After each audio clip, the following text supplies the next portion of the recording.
Coming up on 8:45, welcome back.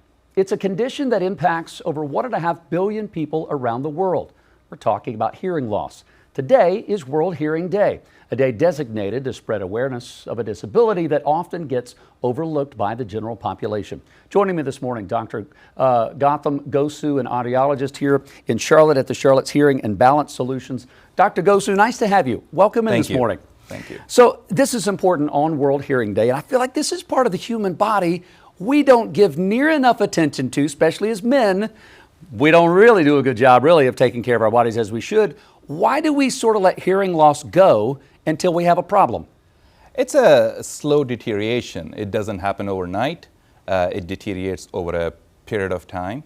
So sometimes we just tend to get used to the way that life is. That's true. Okay. And we think that, well, that's something I'll deal with in my 60s when I age. Exactly. We always try to procrastinate. That's true. We do. This is a mind-blowing statistic that just came out by the North Carolina Division for Deaf and Hard of Hearing Services. By the year 2040, 1 out of 4 North Carolinians over the age of 18 will have some type of hearing loss. That's staggering, Dr. Gosu. That is a huge number. Why? What's contributing to this, to almost a quarter of people with hearing loss? Age-related hearing loss, called presbycusis.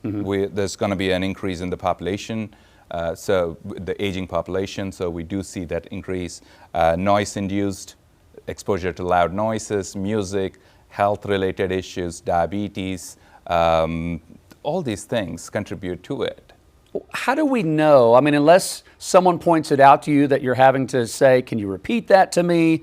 Or unless you have like tinnitus, you know, where you have ringing in your ear or something like that. How do you know that you're starting even on the verge of hearing loss? Number one, we all ask for repetitions. Oh, so yeah. we don't take that for granted. Is that a guy thing? Because I'm asking my wife all the time. Is that a listening thing or a hearing problem? There is something called as selective listening, but that's not all true. Okay. That being said, yeah, I mean, subtle things like you're turning the TV up or you're just trying to concentrate real hard when you're trying to listen to the TV, or you have friends over, 3-4 people, and you're getting a little tired by the end of the day because you're concentrating so hard to follow their conversations.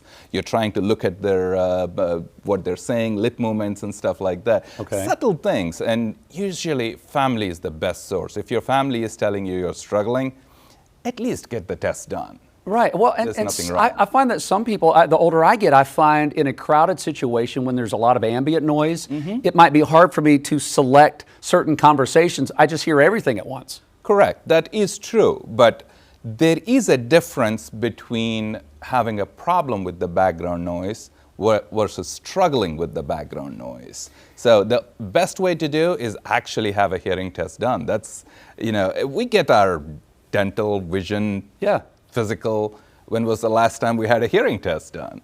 You're right. And again, I think it's one of these where we do a better job. We're proactive with certain things when it comes to our physical health. Hearing is one of those that we don't think about until there becomes a problem. Correct. And you can't know what to fix if you don't even know the status of where you're currently at. Does family hereditary, does that play into any type of hearing loss? Yes, there is a genetic component to hearing loss, but that's not everything. Okay, that's good. So there's some interesting things. We have stories all the time about some incredible research and things that are taking place in the science world that are allowing people that maybe have never heard before to receive some hearing, or they had severe hearing loss and now they're regaining some. In the world of research, like what to you is exciting to look forward of where we are and where we're going when it comes to hearing loss? There's a lot of research going on. There's some gene therapy going on with the pharmaceutical company, which is working on a mutation, treating congenital hearing loss in infants and children. There is a stem cells research going on at Stanford for noise-induced hearing loss. Prescription hearing devices are getting more and more advanced. So there's a lot going on. We know that there, even just the technology, we're looking at video of certain earpieces and hearing aids that are out there from where they were even 20 years ago. Absolutely.